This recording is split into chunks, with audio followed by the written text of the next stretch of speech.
Bom, a primeira pergunta é a seguinte. Ah, não. Essa pessoa ela pergunta se a vigília em frente ao STF, até soltar o Lula, se isso seria uma forma de luta. Eu pensei que fosse só um comentário, mas é uma pergunta. Bom, é essa a pergunta primeiro, então.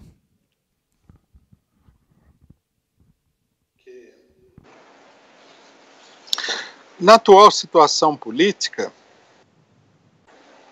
nós temos uma efervescência muito grande. Então, todos os setores que saírem à rua com os movimentos mais díspares, eles nesse momento vão acrescentar na efervescência política. Se fizerem uma vigília no STF, os caminhoneiros ameaçaram de fazer uma concentração em Brasília, tudo isso daí vai acrescentando a situação de efervescência. Normalmente, esses movimentos tipo vigília, eles não têm um impacto na mobilização geral. Eles têm outro significado. É o caso do, por exemplo, o acampamento de Curitiba, mantém ali a ideia de que a luta pela libertação do Lula está indo, mas ele não estimula uma mobilização geral. Nem é essa a função do acampamento. Agora, nesse momento aqui, tudo que for organizado para sair à rua vai acrescentar na instabilidade do golpe.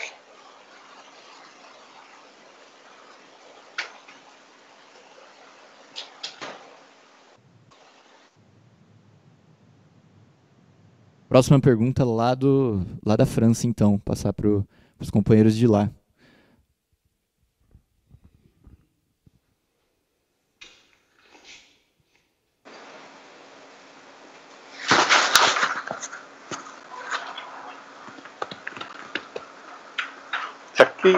Aqui pode dar microfonia?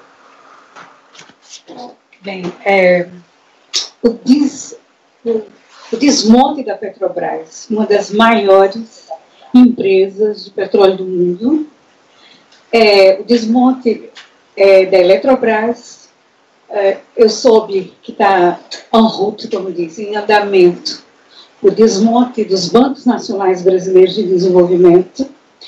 É um golpe muito bem feito, muito planificado, que eu queria até pedir que parassem de falar de governo Temer, que colocassem governo golpista, porque é um golpe, estamos vivendo um golpe feroz, do neoliberalismo, que continua fazendo seu caminho desastroso no Brasil, que vai penalizar todos os brasileiros. E isso é dentro, realmente, como você disse ontem, num contexto geopolítico. O Brasil é um país importantíssimo no mundo, uma das maiores reservas naturais de riquezas extraordinárias que o mundo depende. A questão da hegemonia americana, que Lula com BRICS rompeu essa hegemonia americana, mostrando que existe uma outra maneira de viver, que podemos ter governos que desenvolvam a questão social, que no Brasil é crucial, a questão da desigualdade social. Agora eu quero saber o seguinte, a minha questão é, quais são as estratégias que os movimentos sociais no Brasil, todos os movimentos de esquerda progressista na América Latina e no mundo, porque esta questão do Brasil não é uma questão brasileira, é uma questão internacional, como posso dizer, essa maneira neoliberal de governar. Na França estamos sofrendo grandes consequências dessa transformação, estamos reculando em vários direitos, isso no mundo inteiro, mas o processo brasileiro é um processo extremamente violento, porque ele sai completamente do Estado de Direito. A prisão de Lula é uma arbitrariedade. Eu acho que a gente teria que juntar todas as forças, alertar a população e fazer compreender a população do processo que é em curso, que está sendo desenvolvido no Brasil. Se a população brasileira sabe do que está acontecendo, sabe como ela está sendo lesada, ela vai parar de chamar a intervenção militar, porque eu acho que essas pessoas são extremamente ignorantes da sua história, não são educadas para desenvolver um raciocínio crítico, não são politizados, infelizmente, não é? Porque quando você defende direitos sociais no Brasil, você é comunista, quer dizer, são direitos fundamentais que estão dentro da Constituição Federal. Eu acho o seguinte, a proposta e uma questão, essa organização desses movimentos progressistas contra o desmantelamento desse país, das instituições, das empresas nacionais, Naval, a Embraer, a Petrobras, os Correios, a questão do aquífero Guarani, estamos sendo atacados de todos os lados e estamos desnorteados, porque é como explica Naomi Klein também no livro dela, A Estratégia do Caos. É uma estratégia do caos, eles vão deixar o país terra arrasada. Essa é a proposição, porque se essas empresas estão dessa maneira, vai ser muito fácil para vender. Uma justificativa, vamos vender porque estão falidas, vamos vender porque representam riscos financeiros para o Brasil, quando não é verdade. A Petrobras é uma das maiores indústrias de petróleo do mundo. Ela é modelo. Inclusive, ela criou no mundo inteiro uma coisa que é pegar o pré-sal lá embaixo da água, uma tecnologia própria, feita com a tecnologia brasileira. Sem falar de Alcântara, da questão do espaço também, que foi tocado. Quer dizer, é um desmonte completo do Brasil e de uma maneira de governar que era completamente diferente. É isso, é como fazer para organizar essa sociedade civil, os movimentos sociais, indo na mesma direção, porque é como se diz, lutar por Lula hoje não é lutar pelo PT, é lutar pela democracia e pelo Estado de Direito. E uma questão fundamental, que eu acho também, uma luta com relação contra o impeachment. Todo mundo esqueceu que a gente sofreu impeachment. Esse golpe começou com impeachment, ele não terminou esse golpe. E nós temos que combater isso. A cada vez que nos reunirmos, nós temos que colocar que esse governo foi colocado de uma maneira altamente legítima, que ele surrupiou a democracia brasileira e o Estado de Direito. Nós não estamos mais no Estado de Direito no Brasil. E eu acho que isso mesmo é uma organização popular e civil que pode acabar com essa farsa e reconstituir essa democracia e esse Estado social.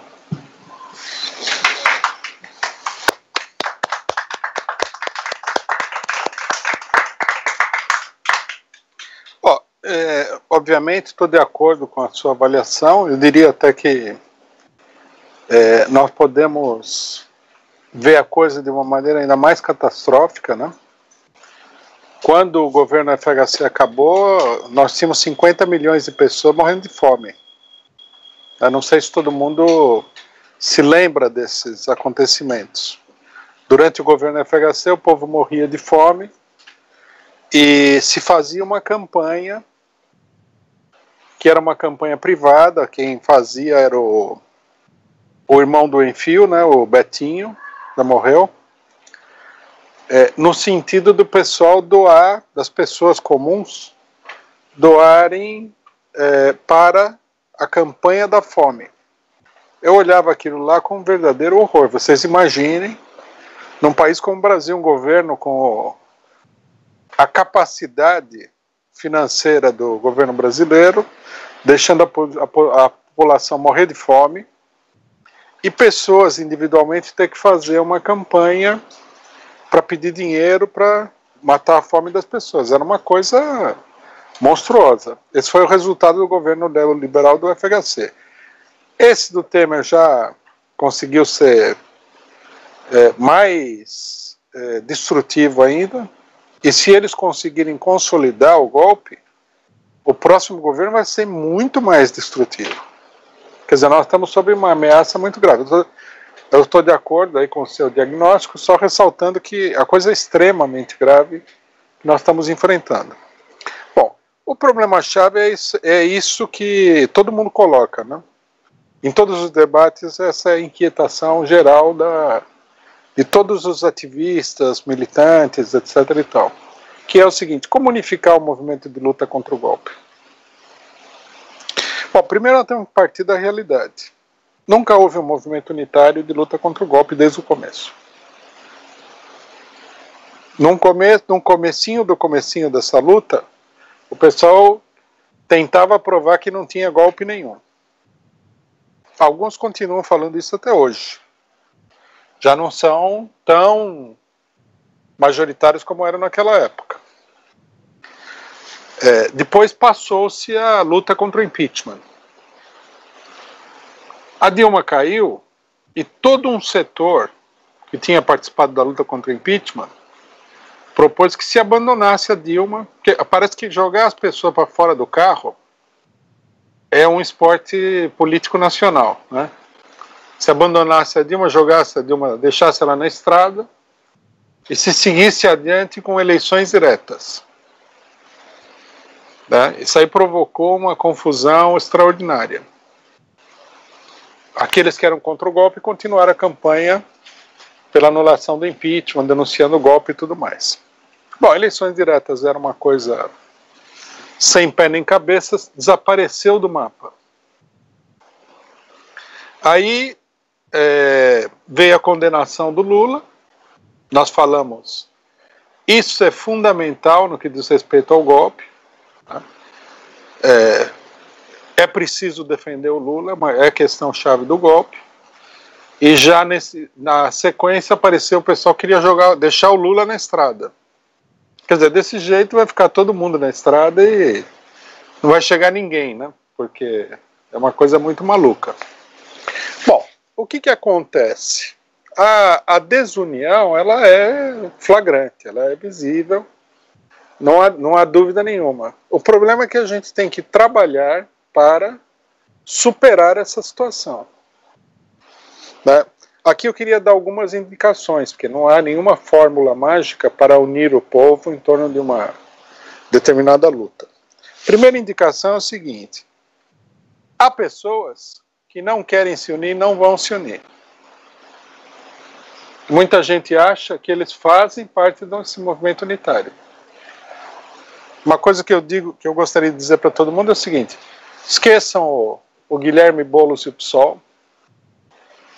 Né? Uma parte do PSOL pode entrar, como acontece efetivamente, pode entrar nessa luta, mas o PSOL como partido e o Guilherme Boulos, não. O Guilherme Boulos ele durante a campanha do impeachment, ele ficava fazendo campanha de que o governo da Dilma era indefensável, de que o governo estava fazendo o ajuste fiscal, que tinha que lutar contra o ajuste fiscal. Foi formada a Frente Brasil Popular. Ele, em vez de entrar na Frente Brasil Popular, quer dizer, ter uma atitude unitária contra o golpe, formou essa porcaria dessa Frente Povo Sem Medo. Me desculpe os que acham que é uma coisa muito boa. Então, na época da luta contra o golpe, acontecia assim: você chamava uma manifestação pela Frente Brasil Popular, o Boulos chamava outra manifestação pela Frente Povo Sem Medo. Aí se você... E as duas confundiam todo mundo, vou nessa, vou naquela, uma é na terça, outra na quarta, aquela coisa assim, totalmente confusa. Nós tínhamos a política assim: vamos em todas as manifestações colocar o problema do golpe. Na manifestação da Frente Povo Sem Medo, você não podia falar em golpe, que dava briga. Você não podia falar que tinha que defender o governo da Dilma, que dava briga. E você não podia falar como partido, porque eles também inventaram esse negócio autoritário, pseudo-libertário, que é que os partidos não podem falar, porque o Boulos ele é o homem que vive na estratosfera acima dos partidos, né? Então, quer dizer, não adianta você querer unificar quando a pessoa visivelmente está em outra coisa. Você tem que unificar com aquelas lideranças que efetivamente vão se unificar. A base do Boulos também é muito fictícia, para você pressionar a base dele para ele vir para o lado da esquerda e tudo mais. Então, por exemplo, se a nossa esperança é que nós vamos unificar com o Boulos, PSOL e PCdoB, nós vamos ficar aí patinando e não vamos progredir. Primeiro problema. Segundo problema, nós temos que unificar o pessoal, sem desprezar as lideranças, mas nós temos que unificar o pessoal por baixo. Nós temos que chamar as pessoas que querem lutar. E as pessoas que querem lutar, para que elas lutem efetivamente, elas precisam ter uma compreensão correta da situação. Sem compreensão não há como unificar. Não adianta você chegar e falar assim, unificar é bom, mandorinha só não faz verão e tal. Você precisa ter uma base para unificar. Vamos lutar por isso. Por exemplo, defender a libertação do Lula, defender o Lula, ser contra o golpe, é uma base. Tem que unificar sobre essa base. Por exemplo, vou citar para vocês um caso, porque eu acho que a questão ela é muito, muito importante e dificulta muito para as pessoas atuarem. A questão do Congresso do Povo. O MST propôs um Congresso do Povo, que nós consideramos uma excelente iniciativa. Chegaram a falar assim, vamos colocar, sei lá, 50 mil pessoas no Maracanã e fazer o Congresso do Povo. Então nós falamos, ótimo, vamos fazer isso daí, vamos fazer congressos estaduais, municipais, mobilizar o povo e tudo mais. É uma excelente ideia. Só que aí que tá, todo mundo quer se unificar. Só que chega na hora de convocar o Congresso do Povo, você tem dentro do pessoal que aprovou a proposta, você tem o pessoal que apoia a candidatura do Ciro Gomes. Se chamar o Congresso do Povo, o que vai acontecer? Se alguém falar lá em Ciro Gomes, corre risco de vida. É concreto. Ciro Gomes ele é o queridinho de pessoas que estão lá em cima. No Congresso do Povo ninguém vai querer saber. O pessoal vai ficar até irritado de falar que ninguém teria coragem, na verdade, chega lá e fala assim, vamos abandonar o Lula na cadeia e vamos apoiar o Ciro Gomes. Vai criar um tumulto, vai criar uma coisa... Então, o que acontece? O pessoal começou a pressionar lá, e em nome da unidade, começaram a falar que o Congresso do Povo tem que ser adiado. Agora, nós temos um acordo de que o Congresso do Povo tem que ser adiado porque uma parte do pessoal apoia o Ciro Gomes? Não. Mas vocês estão vendo quais são os obstáculos concretos à unidade de todo mundo que quer lutar contra o golpe? Apareceram com o Ciro Gomes, fazem campanha para ele, falam que a gente tem que ser pragmático, mas a verdade verdadeira é que ninguém quer ser pragmático, o pessoal quer apoiar o Lula. Quem quer apoiar o Ciro Gomes? Que é um embusteiro, que é um falsário, que é um ator, é um homem de direita. Então, o problema nós temos que superar esses obstáculos. Nós precisamos trabalhar no sentido de ir unificando as pessoas em torno de uma proposta política definida, como essa, né, que está sendo defendida aqui por todos, que é a defesa do Lula, etc., tal como está acontecendo. Precisa aumentar essa unidade através de ações, né? Debates, manifestações. O que foi dito ontem na palestra, de que é preciso tornar a candidatura do Lula uma realidade, isso é uma coisa importante, porque senão o Lula vai ser deixado na estrada e vai o Ciro Gomes. Tem que se falar, não, Ciro Gomes de jeito nenhum, o negócio aqui é o Lula, né? Nós, inclusive, levantamos a palavra de ordem é Lula ou nada. O pessoal do PT não tem muita coragem de levantar essa palavra de ordem, porque eles ficam com medo de perder a oportunidade de fazer alguma outra coisa em algum momento, né? Mas eu acho que o correto seria isso. Então, quer dizer, é preciso lutar através de debates, discussões, ações, propaganda, etc. e tal, para ir unificando o pessoal de trás de uma política. Eu acho possível. Eu acho até muito possível, né? O pessoal falou assim, os que querem apoiar o Lula estão se colocando num gueto. Falei, bom, o PCO é um partido minoritário, a gente já ficou em muito gueto por aí, não porque a gente quis, mas porque empurraram a gente para o gueto, porque o gueto também tem essa peculiaridade, né? O gueto não é um lugar para onde você vai, é um lugar para onde as pessoas levam você. Que nem o gueto de Varsóvia, os nazistas levavam os judeus. Os judeus não iam voluntariamente para o gueto. Falei, mas agora, falar que nós estamos no gueto, quando nós estamos apoiando Lula, que é o candidato com maior intenção de voto no Brasil, a pessoa mais famosa do país, mais popular, é uma brincadeira. Mas se a gente não presta atenção, a gente é levado, se desvia, né? Não, logicamente, nós aqui não vamos nos desviar, a maioria está consciente, mas imagina quanta gente não fica naquele negócio com, não, tem que ser o Ciro Gomes, que o Lula não vai ser candidato, blá, blá, blá. Então, quer dizer, nós temos que fazer essa luta, e a luta ela tem que progredir pela experiência das pessoas.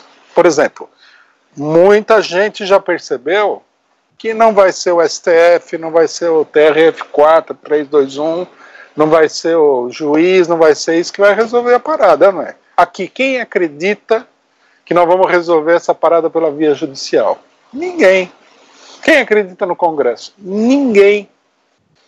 Quer dizer, Agora, se a gente perguntar aqui honestamente, 6 meses atrás, 1 ano atrás, quem não tinha expectativa de resolver o problema pela via judicial? Um monte de gente.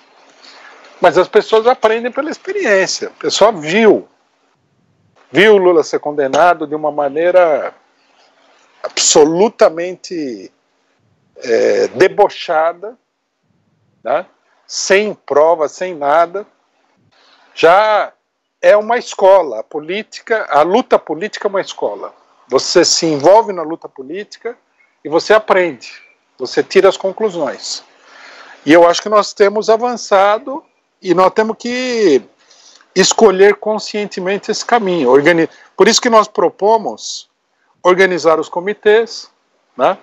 Por exemplo, você tem um comitê dentro da categoria bancária do Rio Grande do Sul, vamos supor. Você reúne lá 10 bancários que formam o comitê em defesa do Lula. Esse é o primeiro passo para você conseguir convencer a maioria da categoria a se envolver nessa luta. A proposta que nós fizemos de conferência também. O objetivo da conferência é esclarecer todos os problemas políticos e tirar ações que vão agrupando o pessoal. Eu acho que é isso, nós temos que fazer isso e nós temos que ter a confiança de que a nossa política vai prevalecer.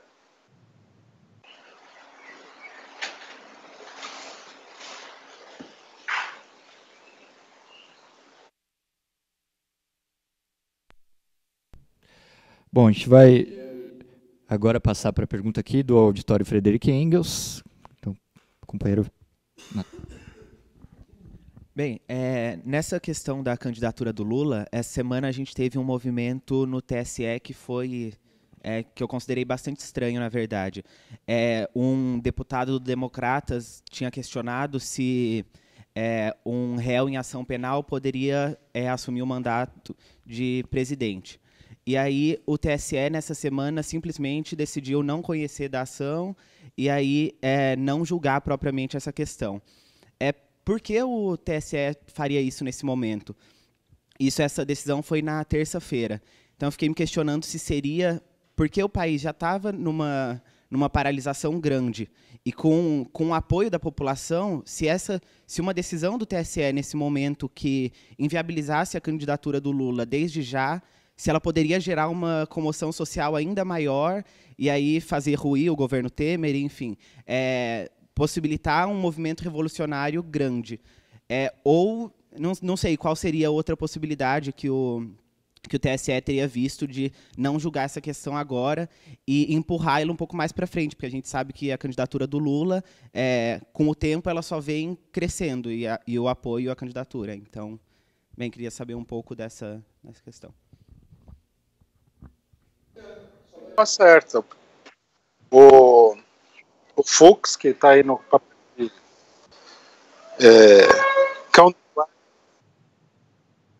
contra a candidatura do Lula, ele olhou e falou, não é um momento propício de tomar uma decisão como essa. Quer dizer, é um passo atrás, né? Não vamos tomar isso aí como nenhuma derrota definitiva, mas o passo atrás indica as dificuldades crescentes para resolver o caso Lula, né, que é um caso fundamental na situação política nacional. Eu não sei se eles vão deixar o processo no TSE para julgar depois, ou se eles vão levar para o STF. Eles estão organizando a coisa de tal maneira a poder dar o bote no momento certo, porque do jeito que a coisa está indo, né, com o que a gente viu essa semana, um passo em falso aí pode colocar tudo a perder para eles. Tem que tomar cuidado. Mas mostra, esse é o positivo, né, que existe um potencial para a vitória popular. Nós devemos saber valorizar os dados que apontam para a vitória popular. Quer dizer, eles poderiam ter tentado, né, porque de fato não garante nada, aniquilar a candidatura do Lula antes que ela se inscrevesse. Eles recuaram. Quer dizer, mostra que não é uma luta definida, decidida. Mas nós temos que entender, não é porque o Fux seja bonzinho. Esse é um canalha. É porque eles estão com medo da mobilização popular. Isso que é o fundamental entender. Porque eu vi aqui que criou-se uma confusão que é assim, né? Nós falamos, você acredita que o Lula vai sair livre e tal? O que nós queríamos dizer quando a gente falava isso é o seguinte: para conseguir algum resultado nesses processos, é preciso uma mobilização popular muito grande. Entrar com um papel lá não vai resolver. E agora os que querem apoiar a candidatura do Ciro Gomes falam assim, você acha que eles vão...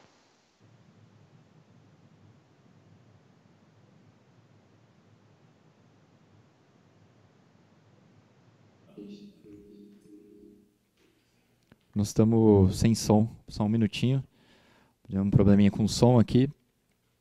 Vamos consertar e já voltamos. Lembrando que daqui a pouco a gente tem debates marxistas, hoje à tarde, às 16 horas. A coluna do companheiro João Silva, ao meio-dia, daqui a pouquinho. Amanhã, na Zona do Agrião, às 8 horas da noite. E lembrando também, como para reforçar aí o que vem sendo dito, que nos dias 21 e 22 de julho tem a Conferência Nacional Aberta da Luta contra o Golpe. Então, fique ligado aí nas atividades. E no dia 22, a gente vai lançar o livro do companheiro Rui Costa Pimenta, que está aí. Vou aproveitar para mostrar aqui o Golpe de Estado no Brasil, Balanços e Perspectivas. Esse livro vai ser lançado no dia 22 de julho, lá na Conferência Nacional Aberta da Luta contra o Golpe, que vai ser aqui em São Paulo, que vai reunir aí vários comitês de luta contra o golpe, organizações, pessoas que queiram organizar a luta contra o golpe, né? Diferente aí, em vez de ficar pensando em eleições, é lançar a luta contra o golpe, a luta pela liberdade do Lula e a candidatura do Lula como expressão dessa luta toda, né? Então, o livro vai ser lançado no dia 22, com autógrafos e tudo mais, então venha, participe, e você pode fazer a pré-venda também. A gente está fazendo a pré-venda do livro já, pelo site do PCO e do Diário Causa Operária. Então é só entrar e se informar. Lembrando também que para você contribuir com a nossa Causa Operária TV no Superchat e na vaquinha para transformar a Causa Operária TV em uma TV 24 horas por dia, 7 dias por semana. Então a gente volta agora, a gente resolveu o som, a gente volta agora com o companheiro Rui Costa Pimenta, que estava respondendo a pergunta.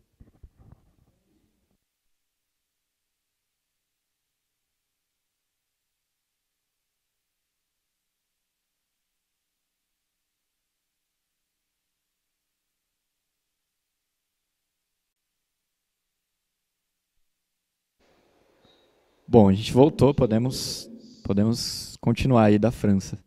Se vocês estiverem nos ouvindo, estamos ouvindo normalmente.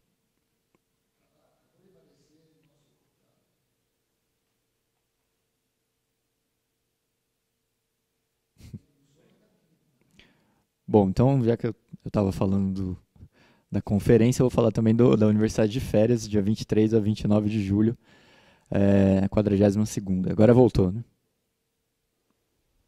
De novo?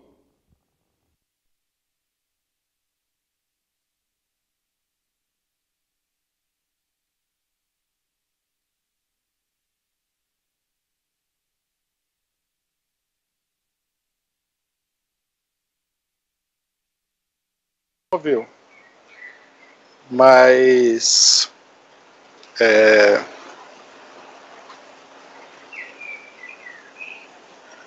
nem eu sei o que eu estava falando. Né? Estava mesmo.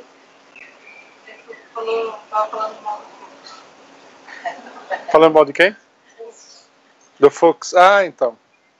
Acreditar que nós vamos conseguir alguma coisa sem a pressão é bobagem, mas dada a instabilidade da situação, a pressão popular pode obter resultados.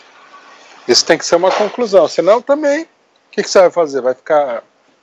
Nós vamos ter que aceitar tudo que os golpistas impuserem ao país. Se eles quiserem vender a Amazônia por trocar...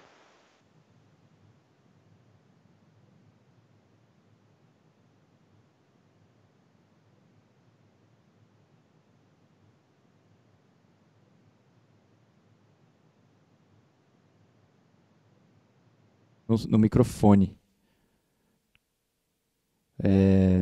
Bom, lembrando também, eu estava falando da 42ª Universidade de Férias, que vai ser justamente sobre o tema do livro que eu mostrei aqui, que é da crise da ditadura até o golpe de 2016, até os dias atuais. Então você pode participar aí da Universidade de Férias do PCO e da Juventude do PCO, que é a JR. Você pode participar. Vai ser do dia 23 de julho ao dia 29 de julho. Daqui a pouco a gente vai consertar o som e já volto. Não desista. E a Universidade de Férias ela vai acontecer nas proximidades de São Paulo. Então você pode se inscrever pelo nosso site pco.org.br e também pelo Diário Causa Operária, que é o causaoperaria.org.br. Na Universidade de Férias, que já estamos na 42ª edição desse evento, que o PCO realiza 2 vezes por ano, mas, como eu falei, vai ser discutido a crise da ditadura até os dias atuais. E quem vai dar a maioria das palestras é o próprio companheiro Rui Costa Pimenta. Ou seja, uma palestra, um curso dado por quem participou diretamente aí desse momento político do país, né, da história recente do país. Então não perca, se inscreva, se informe pelo nosso site do Diário Causa Operária e o site do PCO. Lembrando também que a gente segue com a nossa programação. Amanhã tem 8 horas da noite na Zona do Agrião.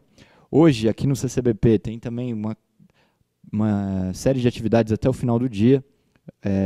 Logo depois da análise política, tem o Colunistas ao Vivo, com o companheiro João Silva. Logo depois, às 16 horas, ao vivo, tem o Debates Marxistas, hoje sobre o maio de 68 no Brasil, falando sobre a crise da ditadura, o movimento estudantil e a greve de Osasco.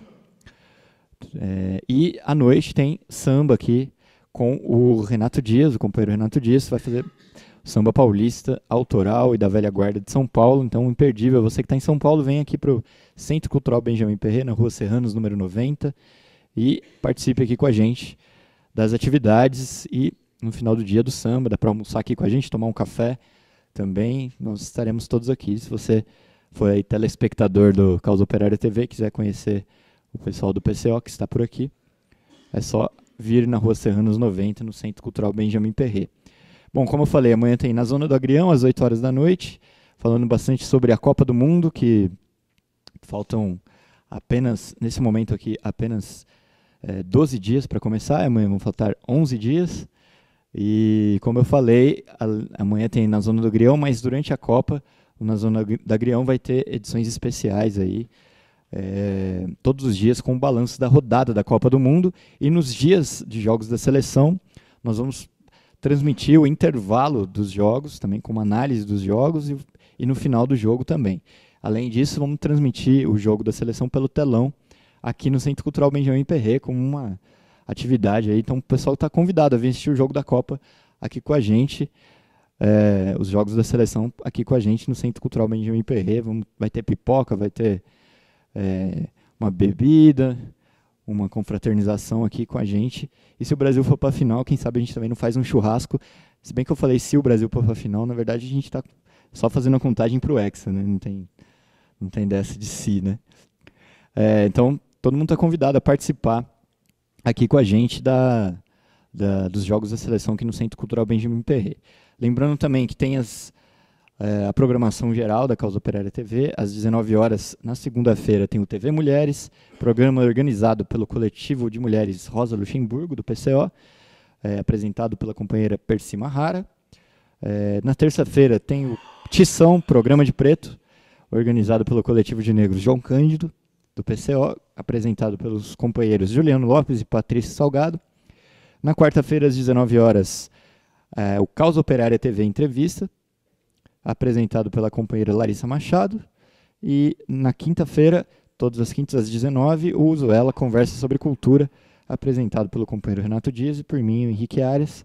Então é só você ficar acompanhando aí a programação da Causa Operária TV. E todos os dias, de segunda a sexta, tem o Reunião de Pauta, às 9 da manhã, com as principais notícias do dia, do mundo e do país, e o resumo do dia também, com as principais notícias, o balanço das notícias do dia, também de segunda a sexta, às 8h30 da noite. Na sexta-feira, às 14h, tem análise internacional ao vivo com o companheiro Rui Costa Pimenta. E, como o companheiro Rui Costa Pimenta está nessa viagem na Europa, fazendo ciclo de debates aí, de palestras contra o golpe pela liberdade do Lula, todas as palestras estão sendo transmitidas ao vivo na Causa Operária TV. Então, você pode ficar de olho na nossa programação, inclusive na programação de palestras, o ciclo de palestras, e acompanhar e assistir as palestras ao vivo aí na Causa Operária TV. Por isso também que na sexta-feira, a análise internacional, a gente precisa confirmar ainda se vai ter ou não, se vai ser às 14h ou não, mas é um programa semanal da Causa Operária TV. Então fique ligado aí na nossa programação. Lembrando também, reforçando aí, que os cartazes e o jornal dos comitês de luta contra o golpe, eles já estão sendo distribuídos em todo o país. Se você ainda não conseguiu esse cartaz, entre em contato com a gente, nos números que estão aí na descrição do vídeo. São milhares de jornais do Comitê de Luta contra o Golpe. É a primeira edição do jornal. Semana que vem já vai ser publicada a segunda edição.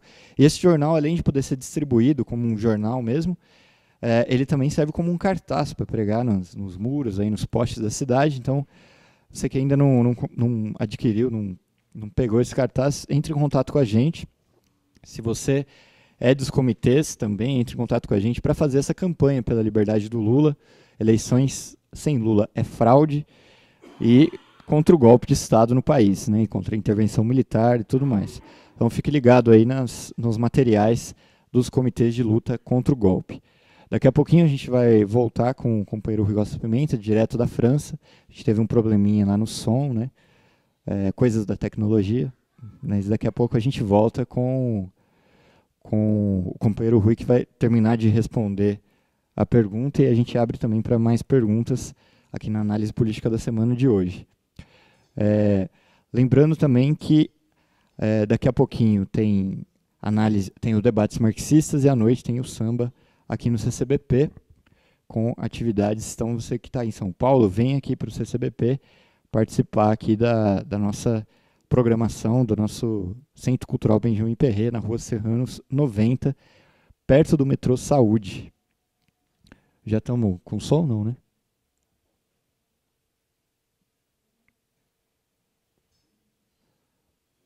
Bom, a gente ainda não está com som. A nossa produção ainda não me liberou aqui para a gente voltar para a França. Então, eu vou continuar dando recados, aproveitando para dar recados para vocês aí. Você que tá em São Paulo, como eu falei, entre em contato com a gente para adquirir os materiais. Você que está fora de São Paulo, também entre em contato no site do lutecontrogolpe.com.br. Lá tem todas as informações para adquirir os materiais e também para poder se inscrever na Conferência Nacional Aberta da Luta contra o Golpe. Lá você encontra as informações.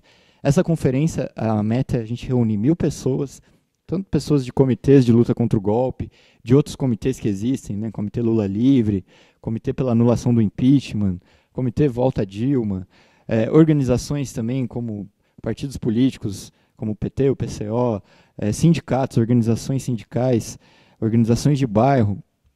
A gente convida todas essas organizações, basta ter como ponto que unifica a luta contra o golpe pela liberdade do Lula, né? Então, a gente convida todo mundo, e pessoas individualmente também, a participarem, né? Tanto pessoas que fazem parte dessas organizações ou não, a participar da Conferência Nacional de Luta contra o Golpe. Se você ainda não tem o comitê na sua cidade, no seu bairro, na sua universidade ou no local de trabalho, venha para a conferência. Aqui na conferência a gente vai debater os rumos da luta, como organizar os comitês, distribuir materiais, né? Colocar a campanha pela liberdade do Lula e eleição sem Lula é fraude, colocar na rua essa campanha.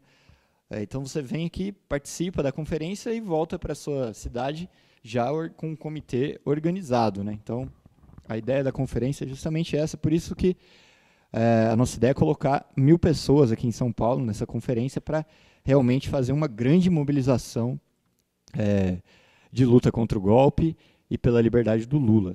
Daqui a pouquinho a gente já está resolvendo o som, Parece que vai voltar. Assim que a produção autorizar, a gente já volta e o companheiro Rui vai continuar a resposta da pergunta que foi feita aqui no auditório Frederic Engels. Podemos? Ainda não. Bom, como eu estava dizendo, então, para você se inscrever na conferência, é só entrar no lutecontragolpe.com.br e se inscrever na nossa Conferência Nacional Aberta dos Comitês de Luta contra o Golpe. Então, fique atento aí, é do dia 21 e 22 de julho. E no dia 22 de julho, a gente vai ser o lançamento do livro O Golpe de Estado no Brasil, escrito pelo companheiro Rui Costa Pimenta. Então, você pode, além de participar da Conferência Nacional, você pode também participar do lançamento do livro, com autógrafo e tudo mais. O lançamento desse livro, diga-se de passagem, ele vai ser feito também em várias cidades e capitais do Brasil. Quando o companheiro Rui Costa Pimenta voltar, vai ter a Conferência Nacional e a Universidade de Férias, e a partir daí também vão ter ciclos de atividades, aí, de debates e palestras de lançamento do livro nas principais capitais do país e nas principais cidades do país. Então você fique de olho aí na sua cidade. Se você tem interesse também em organizar uma palestra de luta contra o golpe na sua cidade, entre em contato com a gente também nos contatos que estão aí na descrição do vídeo, ou se informe pelo pco.org.br ou causaoperaria.org.br, que é o site do Diário da Causa Operária, ou também pelo site lutecontragolpe.com.br. Lembrando que e aí você pode entrar em contato com a gente para a gente organizar os debates e as palestras aí na sua cidade, se você tiver interesse. Se você tiver interesse também em formar o Comitê de Luta contra o Golpe, entre em contato com a gente. Se você quiser organizar as conferências municipais abertas da luta contra o golpe, que vão anteceder a Conferência Nacional, também entre em contato com a gente para a gente organizar essas conferências. Tudo isso serve para mobilizar e organizar a luta, né, contra o golpe, pela liberdade do Lula, e colocar na rua a candidatura do Lula. Né? Eleição sem Lula é fraude. No domingo passado, a candidatura do Lula foi lançada pelos diretórios municipais aí do PT, com a participação do PCO nesses atos, né? E a gente está disposto a colocar essa candidatura na rua como uma maneira de efetivamente lutar contra o golpe, porque é uma candidatura que vai contra aí os interesses dos golpistas. Né? Então, a conferência ela vai servir também para isso.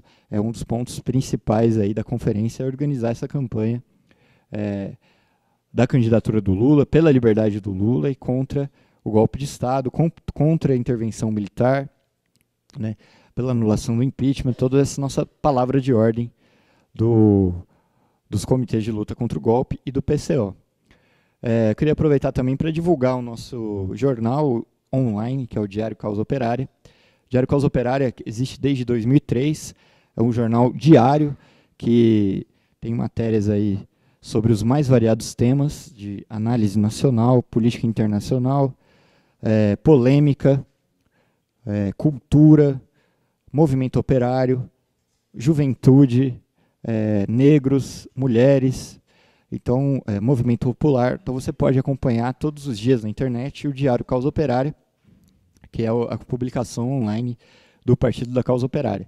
Ali você pode acompanhar as análises, acompanhar diariamente contra essa imprensa aí, esse monopólio da imprensa burguesa. A gente vai voltar agora sim lá com o companheiro Rui Costa Pimenta, lá da França. Acho que agora sim o som está resolvido.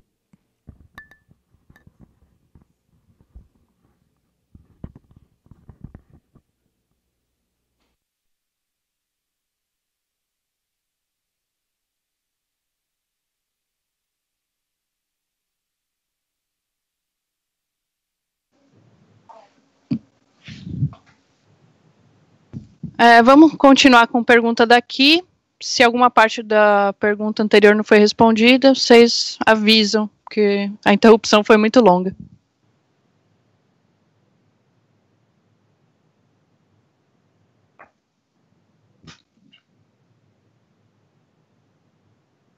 Olá.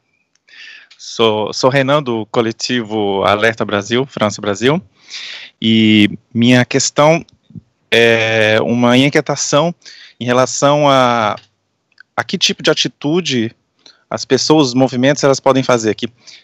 Ficou bem claro para mim que a ação agora é o momento de tomar as ruas, é o momento de se fazer compreender o que a gente quer e participar, ir para a rua. E minha inquietação em relação ao movimento, justamente depois do que isso se passa, que é a interpretação.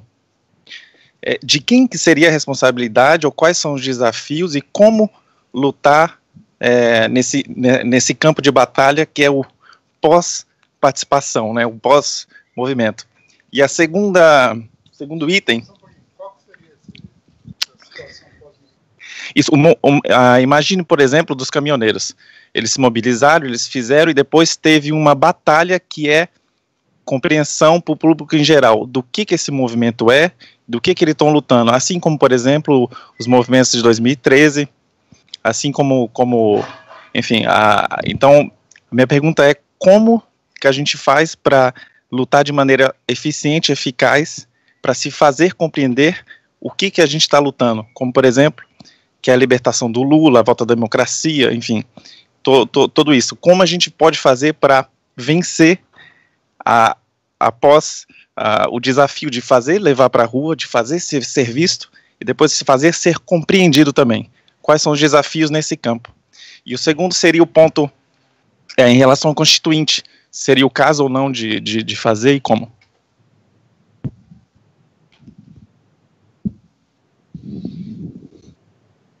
Que é muito frequente nas discussões, né, que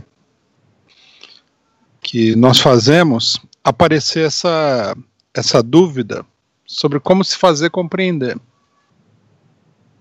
como fazer a pessoa compreender e tal. Então, eu penso o seguinte, que a maneira de fazer as pessoas compreenderem é o que a gente chama de trabalho de propaganda, quer dizer, explicar as coisas, como, por exemplo, nós estamos fazendo aqui nessa reunião. Né, isso aconteceu por isso, tem tal causa, papapá. Só que nós temos que entender o seguinte, o trabalho de propaganda, ele é um trabalho limitado.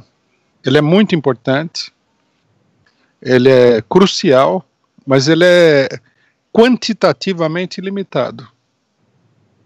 Porque o trabalho de propaganda só pode atingir um determinado número de pessoas que esteja preparado para compreender aquela propaganda. Não adianta nada a gente querer pregar uma coisa para a qual a experiência da pessoa não preparou ela anteriormente. Então, por exemplo, quando eu explico determinadas coisas aqui nessa reunião, né, e via internet, muitas pessoas estão acompanhando, a gente pode dizer com uma certa tranquilidade que a maioria dessas pessoas está preparado para entender. Se eles vão entender profundamente ou não é outra história, mas eles estão em condições de entender isso daí. Agora, se eu fizesse essa mesma explicação, sei lá, em cadeia nacional de televisão, não iria produzir o mesmo efeito, porque a maioria das pessoas não está preparada para entender. Então, quer dizer, a propaganda, que é um dos meios para esclarecer, é limitada. Bom, o outro meio de esclarecimento é o que nós chamamos de agitação política, que é diferente da propaganda. Na agitação política, você procura explicar para as pessoas uma ou um número muito reduzido de ideias. Por exemplo, o governo, nós temos que combater o golpe com a greve geral, por exemplo.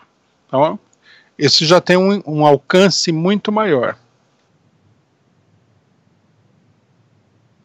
E, finalmente, a compreensão, de fato, ela vem da própria experiência das pessoas, ou seja, da ação política. Por exemplo, depois dessa greve, a mentalidade de muitos milhões de pessoas no Brasil mudou. Se mudou muito, pouco, é uma questão para ser avaliada, mas que mudou, mudou. Se houvesse uma greve geral, mudaria mais ainda, porque seria uma ação ainda mais intensa. Tá? Então, o problema da compreensão, ele é um problema complexo e não diz respeito exclusivamente a você explicar para a pessoa uma coisa.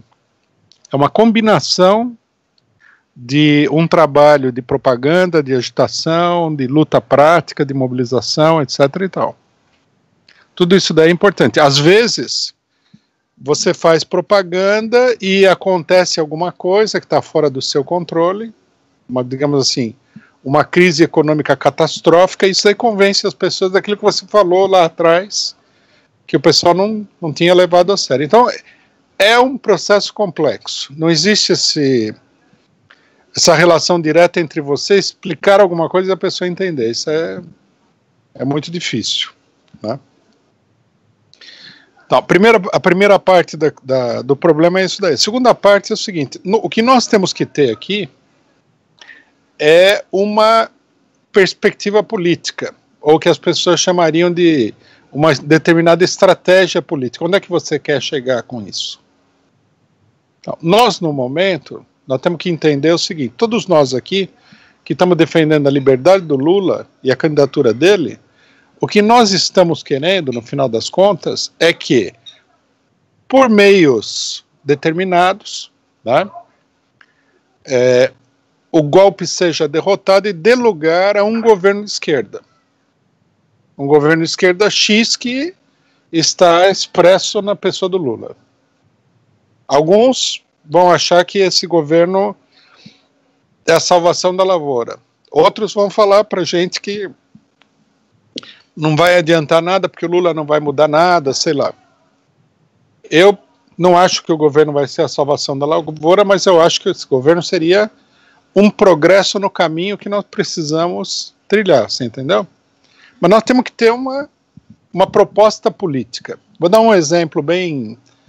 E muita gente não entende isso quando está atuando. Quando teve a campanha do Fora Collor, muitos anos atrás, em 92, nós levantamos Fora Collor, eleições gerais. Tá? Então, qual que era o nosso cálculo?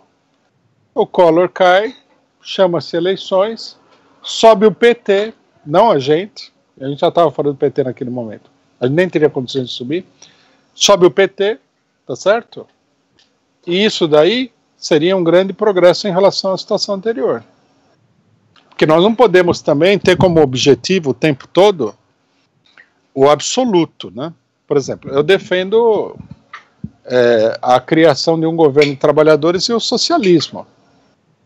Mas eu não posso achar que a cada etapa da luta nós vamos conseguir isso daí. Nós temos que ter uma política que vá nesse sentido e faça avançar nesse sentido. Então, nesse momento, o que nós estamos procurando é uma solução dada pela mobilização popular, pelo povo, para uma crise política que envolve derrubar o governo golpista. Se nós conseguirmos isso, vitória, tá certo?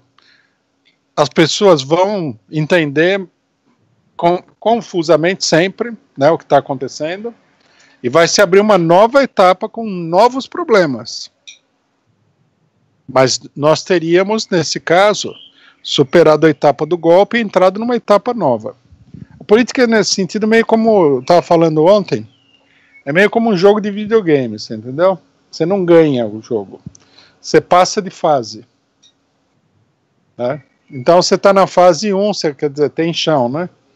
O jogo tem 15 fases, vamos supor. Você passa pela fase 1, se você é um jogador consciente do que está acontecendo, você fala, bom, tem chão, mas já consegui alguma coisa, vamos em frente, etc. e tal. A política é muito assim. Nós temos que, a cada etapa da luta política, ter clareza quais são, o que está em jogo, definir objetivos claros, né? E a hora que você consegue ou não esses objetivos, bom, abre-se uma nova etapa. Nessas questões, paciência é importante, porque senão você se perde completamente. A hora, se o golpe for completamente derrotado e tudo, a nova fase vai apresentar novos problemas, não vai apresentar só soluções. Num certo sentido, é assim que se desenvolve a coisa.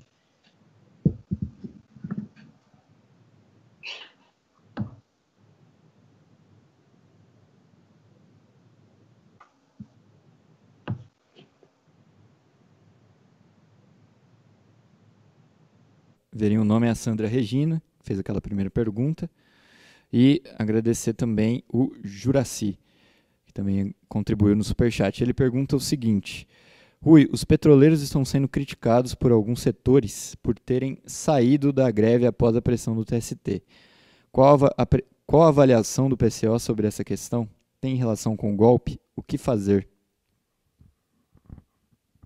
Acho que não sei se é um problema de criticar os petroleiros, né, que é uma coisa meio vaga. Mas olhando a coisa do ponto de vista da política a ser seguida, os petroleiros deveriam ter lançado a greve logo depois que começou a greve dos caminhoneiros. Perderam tempo, hesitaram. Quando eles foram lançar a greve deles, já os caminhoneiros já estavam sendo encurralados pelo governo. É uma coisa que uma direção sindical e política tem que ter em mente, né? Tem que aproveitar a oportunidade. O país estava totalmente paralisado, o governo estava acuado. Você lança sua greve, você já entra protegido pela greve do outro, já mais uma greve. E se você tiver capacidade, chama mais gente para entrar em greve. Quanto mais gente, mais difícil do governo reprimir. Agora, se cada um, né? É como se fosse assim, cada um vai lá, só tem um cidadão grandão, fortão, e um monte de cara pequenininho. Se cada um dos caras pequenininhos for brigar individualmente com o fortão grandão, vai todo mundo apanhar, um de cada vez. Se for 50 ao mesmo tempo, bate no grandão. Coisas meio óbvias, né? Mas o pessoal não pensa assim. O problema é que, sabe o que acontece? Os dirigentes sindicais do PT, eles têm muitas ideias na cabeça. Precisava limpar um pouco do entulho para deixar o pensamento fluir, porque tem ideias que ajudam você a compreender a realidade e tem ideias que impedem você de fazer as coisas.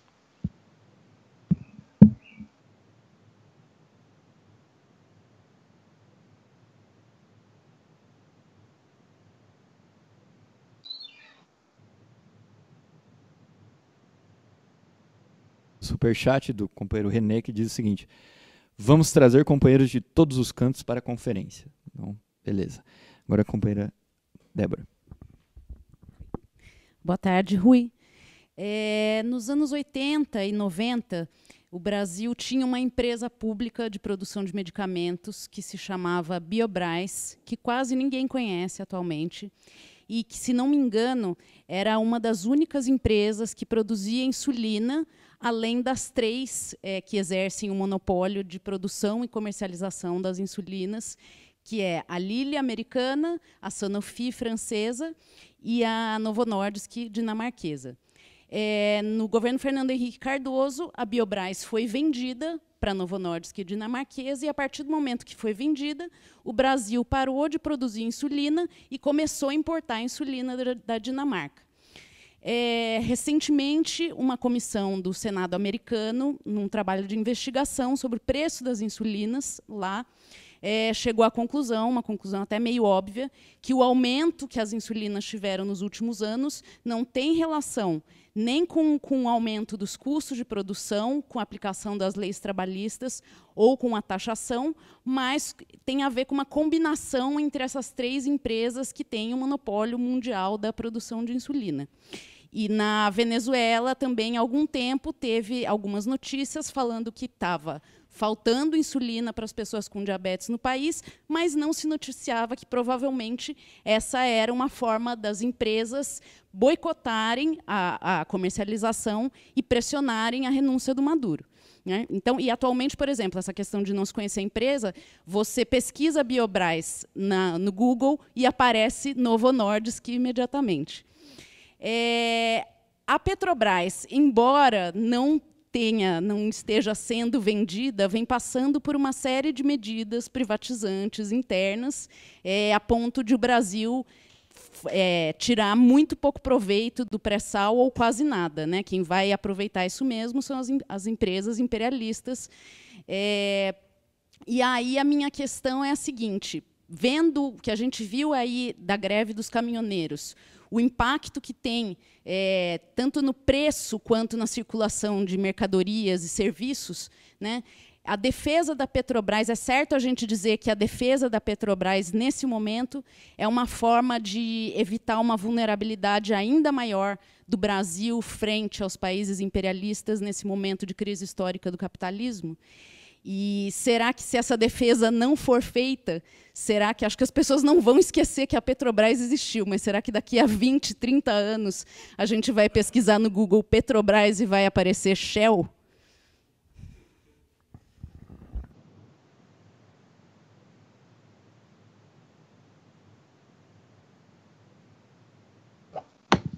Essa questão é uma questão fundamental, né, do momento político, mas é uma questão fundamental da história do Brasil. O Brasil é um país que luta para se desenvolver contra a pressão dos monopólios internacionais. É uma coisa muito antiga e que tem se aprofundado com a crise do capitalismo, a política neoliberal. Uma coisa interessante, né, a gente vê pela consciência dos brasileiros desse problema, que não é acidental, é que o Brasil, dos países atrasados, ele é o país provavelmente com maior potencial de desenvolvimento. Né? Por exemplo, se o Brasil não tivesse sob o controle direto dos monopólios norte-americanos e europeus, japoneses, o Brasil é um país que tem condição, com extrema facilidade, de operar praticamente em qualquer área industrial. Você vê eu também não conhecia essa empresa de insulina, mas eu conheço vários casos de várias outras empresas que foram abertas no Brasil e que foram fechadas pela pressão dos monopólios internacionais. O Brasil, por exemplo, diferentemente de outros países, o Brasil tem condição de produzir todo tipo de veículos, de produzir aviões, de produzir tudo relacionado à energia atômica. Vocês viram aí no Irã o sufoco do Irã para produzir uma bomba atômica no Brasil seria feita com maior facilidade, se é que já não tem, né, algum esquema. Eles torpedearam agora o projeto do submarino nuclear brasileiro, que estava praticamente pronto. O Brasil estava lançando satélite de comunicações. Quer dizer, o país ele tem um potencial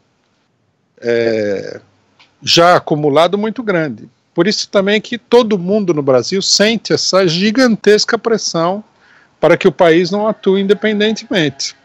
Para o imperialismo, o Brasil seria só um mercado e produção de quinquilharia, né? Os brasileiros já gostariam de ver outro quadro, gostariam de ver o país produzindo tudo o que ele tem capacidade de produzir. Por que não vão comprar um computador aí a um preço exorbitante se poderia facilmente ser produzido no Brasil? Não tem sentido. A mesma coisa, um celular, tudo isso. Né? O Brasil tem mais capacidade para produzir do que a própria China. Mas sempre foi um país muito industrializado, sempre produziu de tudo e tal. Eu acho que essa luta aí é uma das grandes contradições políticas do país. E o negócio da Petrobras, não é por acaso também, que a crise do governo explodiu com o negócio da Petrobras. Que a questão do petróleo, você precisa ser está muito fora da realidade para não perceber que você está sendo roubado. Né? Todo mundo sabe que petróleo é ouro puro. Aí você tem aí o pré-sal, o governo Lula anunciou com o maior estardalhaço que o Brasil tinha se transformado num país autossuficiente de petróleo. Eu, por exemplo, desde criança, né, eu pensava essas coisas aí. Nossa, o Brasil não é autossuficiente em petróleo. Né? E aí tinha toda aquela literatura que falava que o Brasil tem o petróleo, mas o pessoal não quer deixar e tal. E finalmente chegou um dia que você recebe a notícia de que não, o Brasil é autossuficiente, é um dos grandes produtores de petróleo. Isso quando em certas épocas falaram que nem existia petróleo por aqui. Aí vem o cidadão, um palhaço, maluco, vigarista que nem o Temer, pega esse parente aí que é um capacho das empresas petroleiras e de Wall Street e começa aí a impor uma política de aumento de preços, etc. e tal. Explodiu tudo. É visível que não é só um problema da gasolina. O pessoal se ressente da opressão que o país está sofrendo com isso. Você tem a gasolina e você vai pagar o preço de um país que não tem gasolina. Você tem condições de produzir toda a gasolina aqui, você tem que importar a gasolina. Eles querem que o Brasil exporte o petróleo cru e importe o produto refinado. Quer dizer, é uma coisa assintosa, né? É uma coisa absurda. Né? E existe essa consciência. Então, porque se o Brasil não tivesse capacidade, não tivesse petróleo, não tivesse capacidade de refinar o petróleo, aumenta o óleo diesel, o cara fala, bom, nós não temos, é importado e tal. Mas não, tá tudo aí, é tudo uma operação de roubo descarada, uma coisa totalmente criminosa. Só uma coisa que a gente precisa esclarecer, embora a Petrobras não seja uma empresa totalmente privada, ela é controlada pelas empresas, pelos investidores privados. Essa é a realidade da Petrobras. Isso aí foi feito no governo FHC, não foi desfeito no governo Lula, por isso nós temos que ter clareza que nós precisamos lutar para que o petróleo brasileiro seja 100% estatal, que ele nunca foi.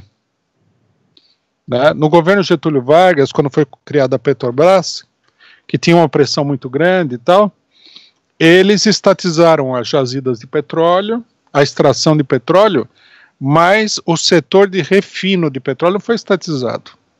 No Brasil, para que o povo brasileiro possa usufruir da renda do petróleo, o petróleo tem que ser 100% estatal.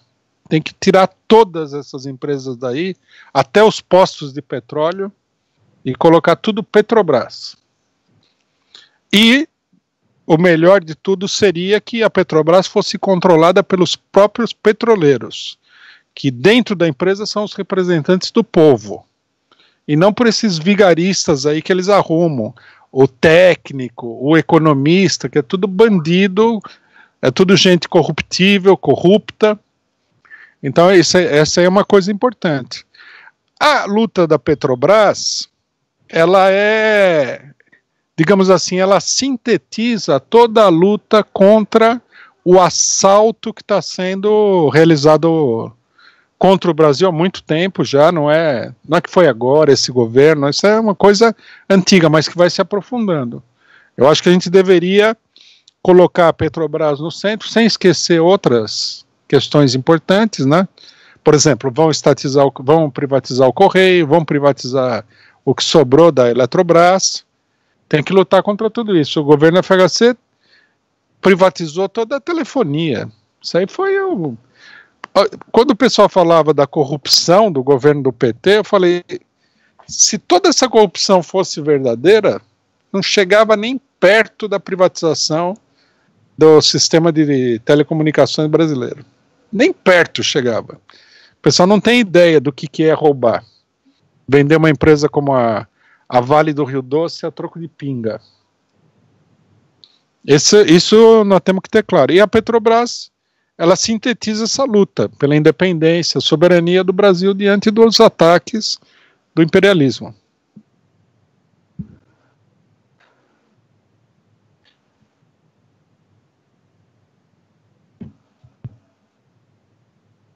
Rui, a temperatura política no Brasil tende a ferver mais ainda?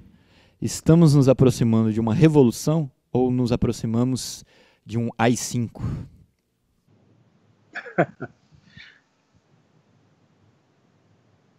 Bom, as duas coisas andam juntas, né? Quando a gente fala revolução, a gente tem que falar também contra a revolução, e vice-versa. Porque um é o polo contrário do outro. A realidade é formada por polos contrários, não por uma realidade unilateral. Olha, a situação, eu diria o seguinte, a situação do Brasil, ela sim se aproxima de uma situação revolucionária, porque o governo está perdendo completamente o controle da situação. E ele tá, num país onde a mobilização popular estava muito contida, por causa do desemprego e tudo mais, eles estão levantando o povo contra eles.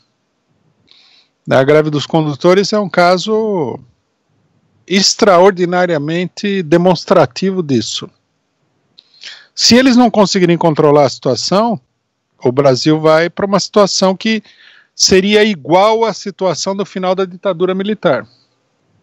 Quando teve as greves, a campanha de 84 e tal, e a ditadura foi obrigada a sair, entrou um governo, que era um governo direitista, mas não era da ditadura, e a mobilização e a crise permaneceu até o governo Collor. Nós estamos nos aproximando de uma situação como essa. Se o governo conseguir controlar o que está aí, vai se estabelecer uma situação desse tipo.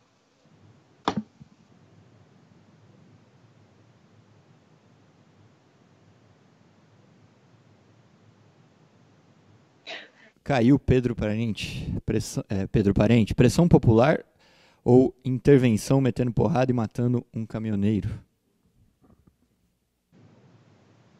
Não entendi. Intervenção popular ou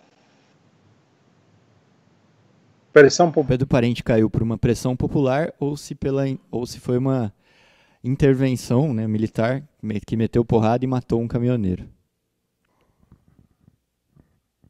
Ele caiu porque a pressão popular levou o governo a recuar na política de preços, né? Simplesmente isso. Quer dizer, foi uma derrota do governo, foi uma derrota dele, foi uma derrota dos especuladores que controlam a Petrobras.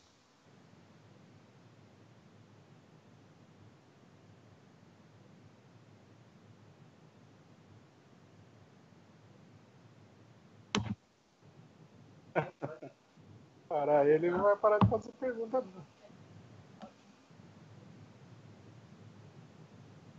Bom, boa tarde, amigos do Brasil. Obrigada, Rui, por essas explicações tão importantes para a gente. Eu tenho uma questão fundamental desde que o golpe aconteceu, que é, na verdade, assim, quando eu compreendi por que as pessoas dentro da esquerda não estavam querendo defender a anulação do impeachment.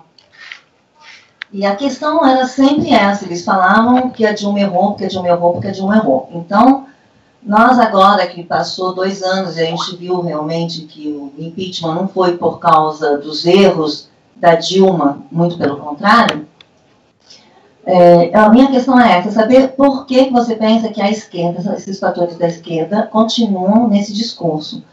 E, por exemplo, a frase que provocou a ruptura aqui das pessoas que queriam se unir para fazer uma luta contra o golpe, era de falar, nós estamos nas ruas para defender o 4º mandato do PT, o 4º mandato legítimo, que foi o mandato que foi interrompido.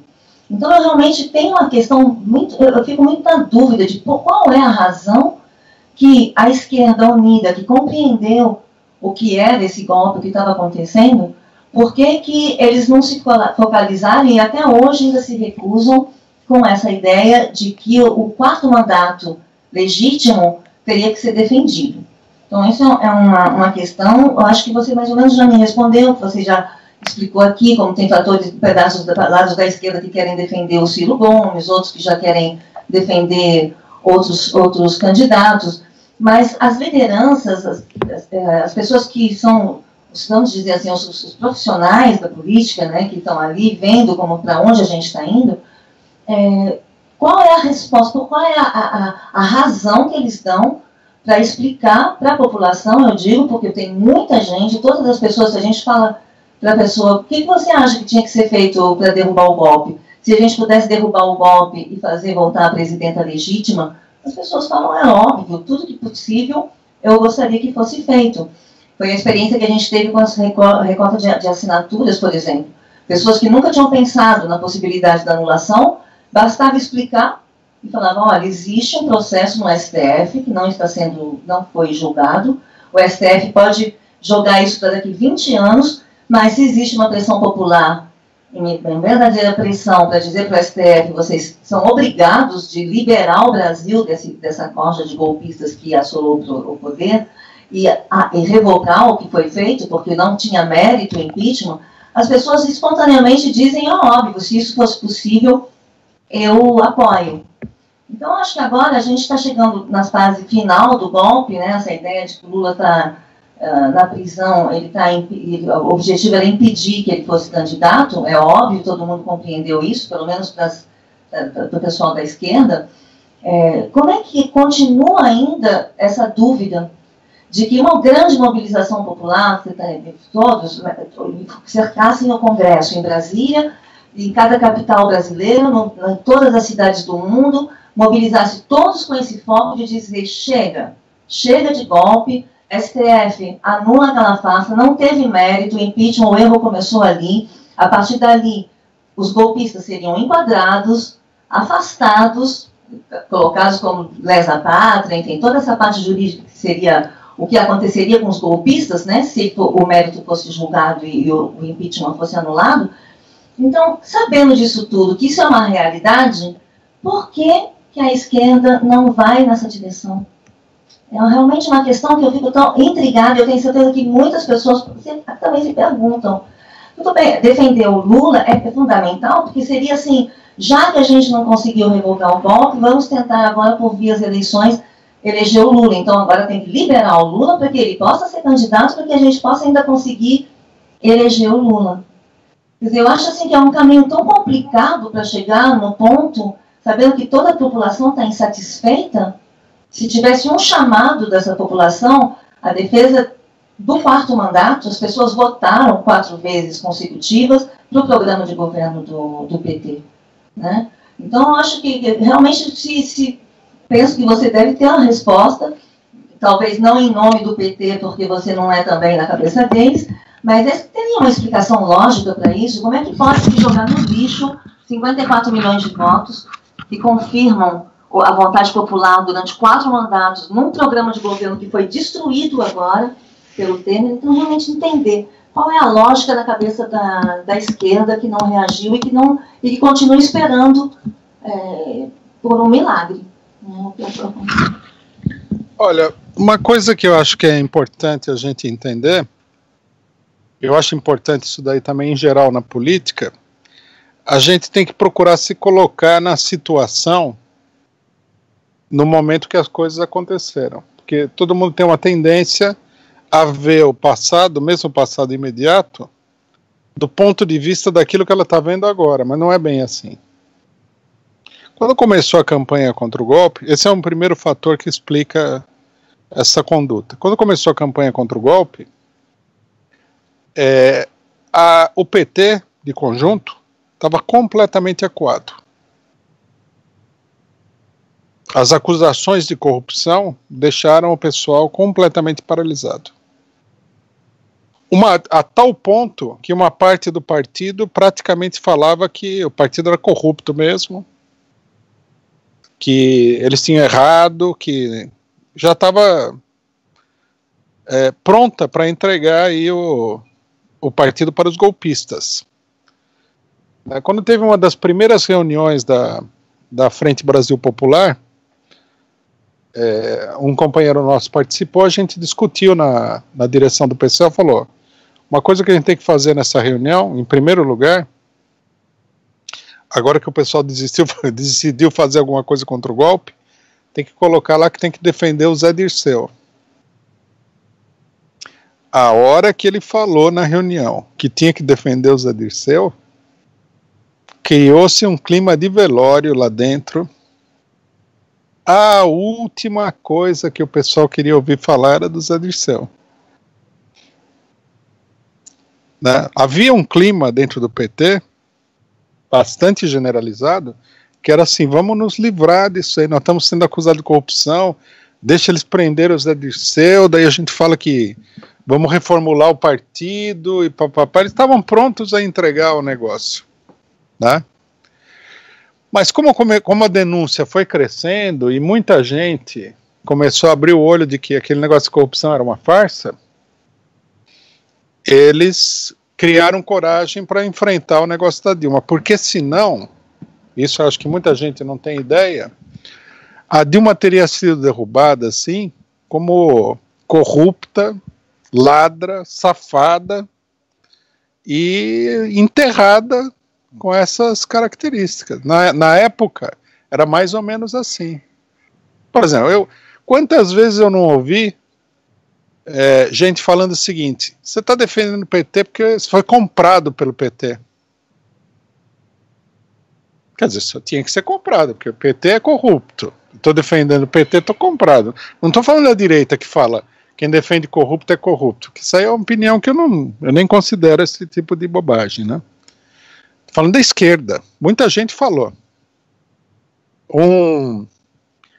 Numa das análises semanais, isso em 2013, mais ou menos, que a gente defendeu os Dirceu, um militante do Correio, que a gente conhece, ele mandou uma mensagem falando o seguinte: vocês estão defendendo o PT porque o PT foi comprado. Eu falei, fala para ele que quando ele for processado, que ele estava no conselho do Postales, o Fundo de Pensão dos Trabalhadores do Correio, que o pessoal está atrás de transformar em outro escândalo, né? Falei, quando ele for processado pelo Postales, vamos defender ele também, não precisa pagar nada.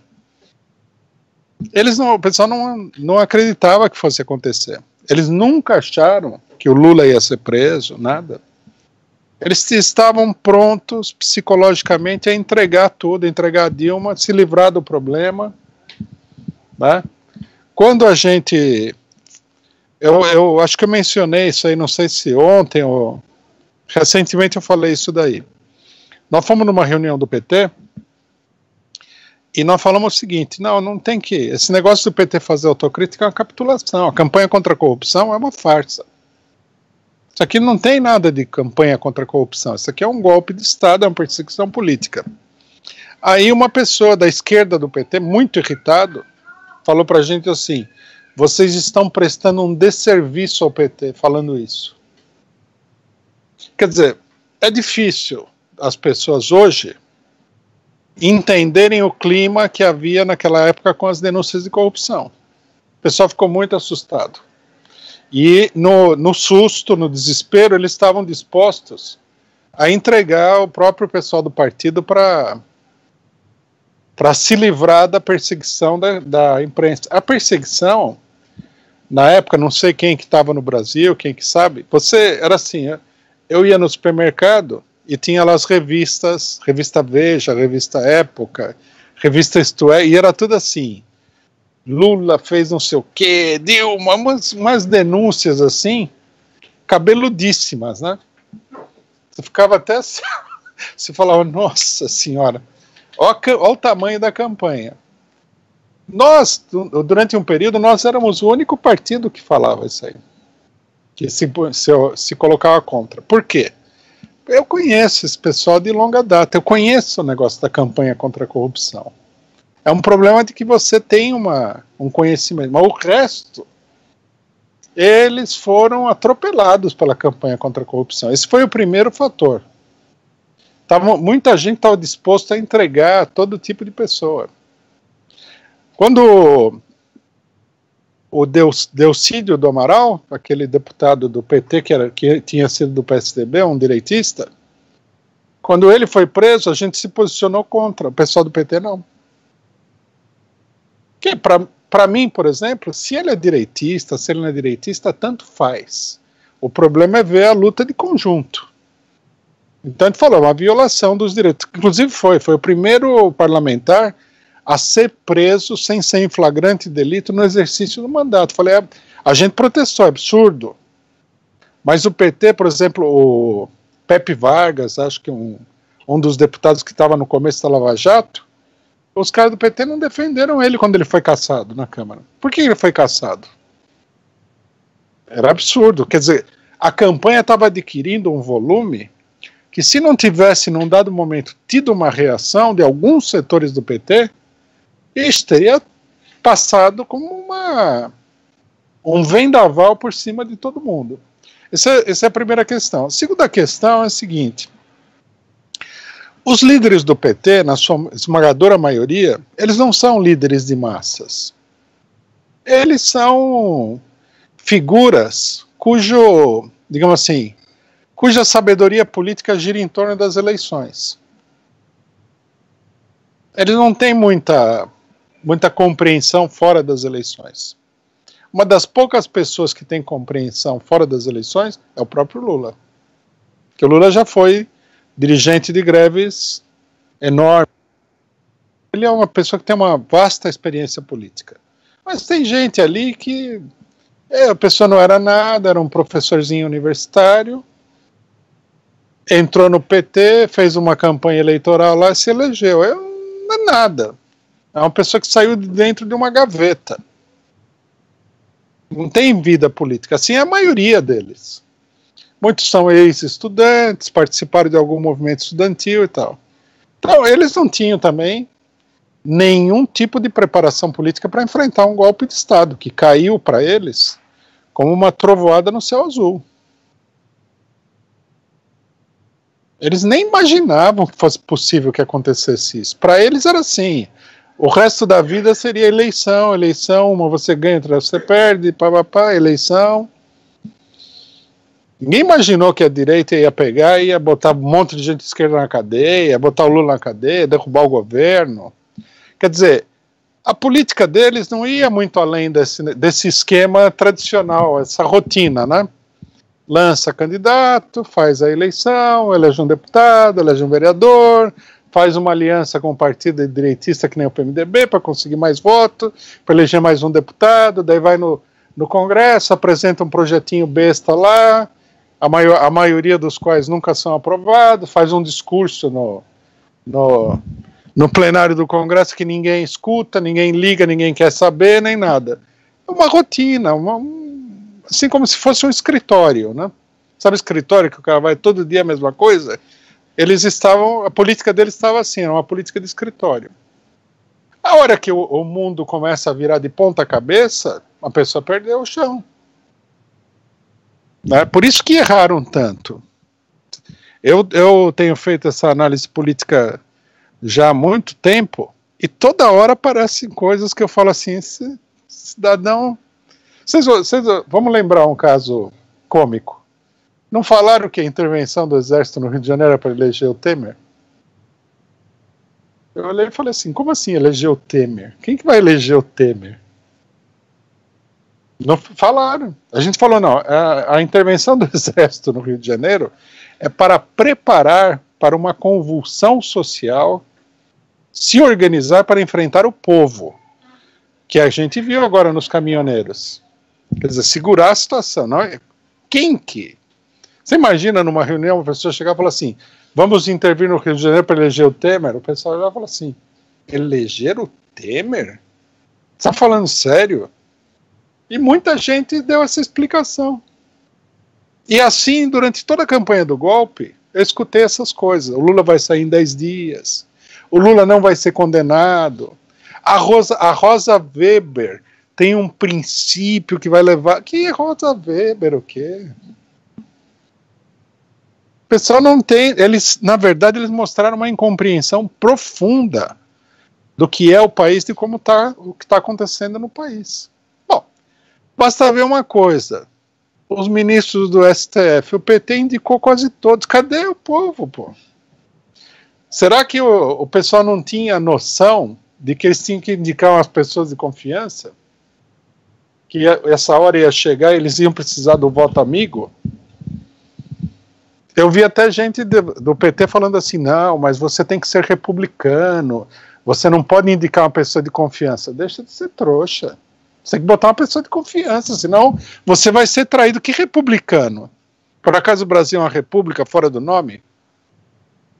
Você vai levar uma facada nas costas se você indicar um vigarista. A vida é assim. Né? É como se a pessoa chegasse aqui e passa um ladrão, aí você dá o dinheiro e fala, guarda pra mim, não vai guardar. Ele é ladrão, ele vai roubar o seu dinheiro. Pô. Tem que ser mais normal. O pessoal não é normal. Indicaram o Luiz Fux. Esse cara de peruca, né? O cara é o o ministro mais bem apessoado do STF. Indicaram o Luiz Fux. Já o Collor, que não é do PT, né? Indicou o primo dele para o STF. Então aqui eu, por exemplo, se alguém me perguntar o que você acha melhor, o Lula que indicou o Lula, Dilma, não me lembro agora, que indicou o Fux, ou o Collor que indicou o primo? O Collor. E pelo menos o primo vota a favor dele, né? Que é o mais importante no STF. Ou eles queriam o quê? Que o STF fosse assim um Olimpo de grandes juristas que estão preocupados com o bem do Brasil. Só tem gente medíocre lá que está preocupado consigo mesmo. O Toffoli. O Toffoli é o ministro de maior confiança do PT. Volta e meia ele vota contra o PT. Ele não tem nenhuma ideologia definida. Ele vota junto com o Gilmar Mendes. Quer dizer, não dá, né? Depois, durante o golpe, o Eduardo Cardoso deixava a Polícia Federal investigar o governo. Mas como? Se a Polícia Federal está a serviço do governo. Não sei se vocês se lembram que colocaram uma escuta para investigar uma ex-secretária da Dilma em São Paulo. Vocês lembram desse caso? E o Eduardo Cardoso e a Dilma não estavam nem sabendo. Tinha que chamar bom, primeiro não tinha que ter aquele chefe da Polícia Federal. Aí também, você tem que indicar uma pessoa de confiança, suponho eu, né? A não ser que a gente viva no mundo do Mágico de Oz. Tinha que chamar, mas aí diante desse caso tinha que chamar o cidadão e falou: o que você está fazendo? Como é que você está investigando o governo? Eu quero saber. Não vai investigar governo nenhum sem que eu saiba. Vocês viram o Temer? Despachou o cara da Polícia Federal e botou um cara dele lá. Isso é política de gente grande, de gente normal. O povo precisa entender as profundas limitações políticas do pessoal. E depois, terceiro problema, o PT está cheio de gente direitista. Vamos ser bem realistas. São 14 anos de governo. O governo atrai o quê? O governo atrai picareta. Não é? Se eu tiver aqui na prefeitura de Paris, tudo que é picareta de Paris vai me procurar lá, porque a prefeitura tem dinheiro, tem poder. Então a divisão do PT, que impede o PT de se mobilizar, tem a ver com isso também. Está cheio de picaretas aí. Que entraram porque o partido era um trampolim. Os idealistas, eles não estão no governo. Eles não receberam dinheiro do governo. Eles não subiram na vida, eles não fizeram carreira.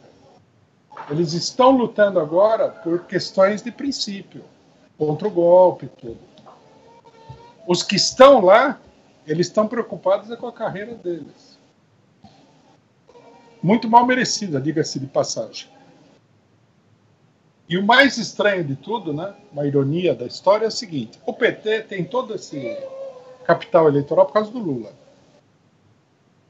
Vocês acham que o Haddad ia se eleger prefeito de São Paulo se não fosse o Lula? Não. Tem nem cabimento pensar isso daí. Os 63 deputados do PT, eles estão todos nas costas do Lula. Ninguém tem voto próprio mesmo.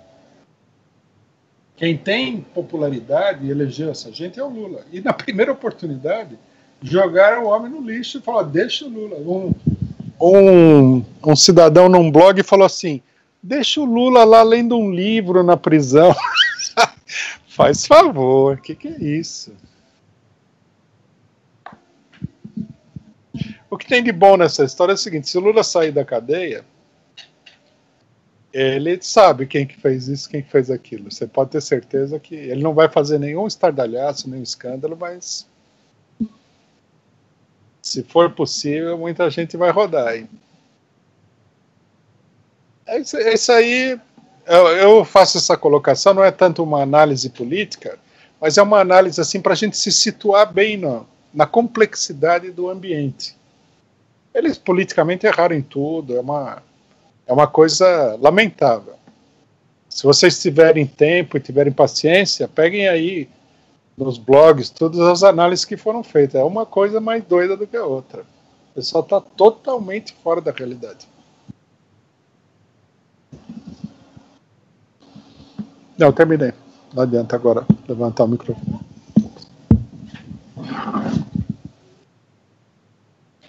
Boa tarde, bom dia, Brasil. E, bom, é Márcia Camargos, do Alerte France Brasil. E eu volto para essa questão do petróleo, que tão bem representa todo esse processo de privatizações, né, e dentro daquela história de você tornar o serviço ineficiente para depois privatizar, como a gente está vendo com os Correios, por exemplo, que simplesmente, mesmo antes dessa greve, não funcionava, para ter essa desculpa depois de privatizar. Mas da questão do petróleo, né, nos anos 20, o Monteiro Lobato já denunciava esses problemas, inclusive ele publicou o livro Escândalo do Petróleo, falando das 4 irmãs que sequestravam as nossas matérias-primas, e você disse da necessidade de estatizar, né, do Estado controlar, inclusive, as refinarias. Bom, isso daí é, como a gente diria, cachorro grande, porque a gente pode lembrar também nos anos 50, que foi o que Mossadegh tentou fazer no Irã, com a refinaria de Abadan, e a gente sabe o que aconteceu, né? Deu no que deu. Eles conseguiram derrubar um governo democrático, um dos únicos que teve no Irã, e, enfim, e de lá para cá a coisa foi de mal a pior.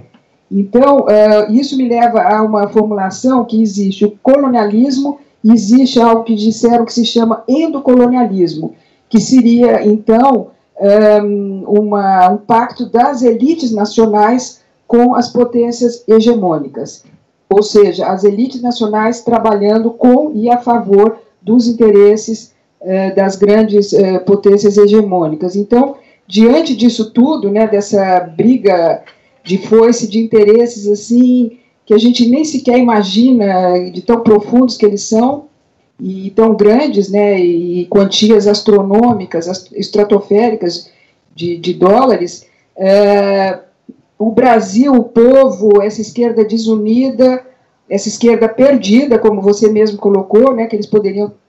Houve uma oportunidade histórica ali de pegar ali o trem da história que passava com essa greve dos caminhoneiros, que uma greve bastante polêmica, mas, enfim, era uma greve que representou a oportunidade que foi perdida.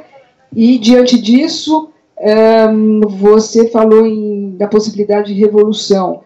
Eu vejo isso com certo, talvez um otimismo muito grande da sua parte, porque eu, conforme disse o nosso companheiro aí numa pergunta anterior, eu acho que a gente está mais caminhando em direção a um AI-5 do que a uma revolução.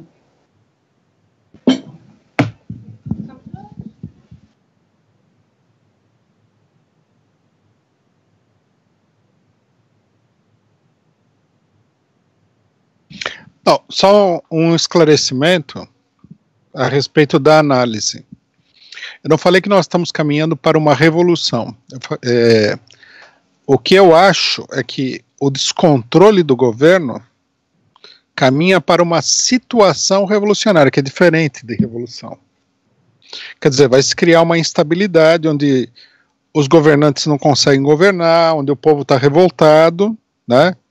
É o que tecnicamente nós chamaríamos de situação pré-revolucionária, onde começa uma grande agitação política no país, uma grande mobilização e tudo mais. Logicamente que se você tem uma situação pré-revolucionária, isso aí pode se encaminhar para uma revolução. Tá? Não é um problema de otimismo, porque eu não tenho sido, em geral, eu e o PCO, nós não temos sido otimistas com a situação, nós temos apontado sistematicamente todas as dificuldades, todas as ilusões, mas o problema de que o governo golpista está perdendo o controle é uma realidade. A própria burguesia brasileira que apoia o governo acha que a situação é crítica. Eles têm que, como eu falei ontem, a bola está na quadra deles, o lance é deles agora, porque eles impuseram uma derrota parcial, uma derrota temporária, a greve dos condutores, e, portanto, eles teriam que ver se eles conseguem aproveitar essa situação que eles controlaram para botar ordem na casa e encaminhar uma saída política favorável a eles. Tá? Se eles não conseguirem fazer isso, se acontecer uma greve geral, se explodir outras mobilizações de grande envergadura contra o governo e tudo mais, nós vamos para uma situação pré-revolucionária. É uma análise, não é um problema de otimismo. Eu acho que é uma análise, inclusive, bem objetiva. Não estou dizendo que vai acontecer, eu estou apontando as possibilidades, a alternativa, né? Eles tanto podem controlar a situação e ir levando, como eles podem perder o controle da situação. E o que eu acho importante nisso é que me parece que a alternativa ela é real. Né? Não é que seja assim uma ilusão nossa de que a coisa é um sonho, não. Ela é real. Agora, o que o rapaz falou do AI-5, uma coisa que nós temos que entender é o seguinte: nem a revolução, nem a contra-revolução nunca andam separadas. À medida que crescem as tendências revolucionárias, crescem também as tendências contra-revolucionárias. Elas são dois polos de uma mesma realidade, sempre, né? Então, quer dizer, ele fala assim, vai ser uma revolução, vai ser um AI-5. Bom, as duas coisas sempre vão estar colocadas juntas, né? O AI-5 nasceu da mobilização de 1968. Qual que era o problema da mobilização de 1968? Ela não conseguiu escapar do âmbito estudantil e, portanto, a mobilização foi se encaminhando até uma derrota. 2, as greves operárias que aconteceram naquele momento, como Osasco, Contagem, elas ficaram isoladas, a classe operária não entrou. Diferentemente da França, onde as mobilizações estudantis começaram uma greve geral contra o governo de Gaulle. Então, como o movimento não conseguiu se impor, a ditadura se impôs com o AI-5. Uma coisa, digamos assim, é um movimento necessário, né? Aqui, como o governo não conseguiu, de fato, quebrar todo o movimento, isso levou à queda do governo de Gaulle. E a uma nova situação política, né?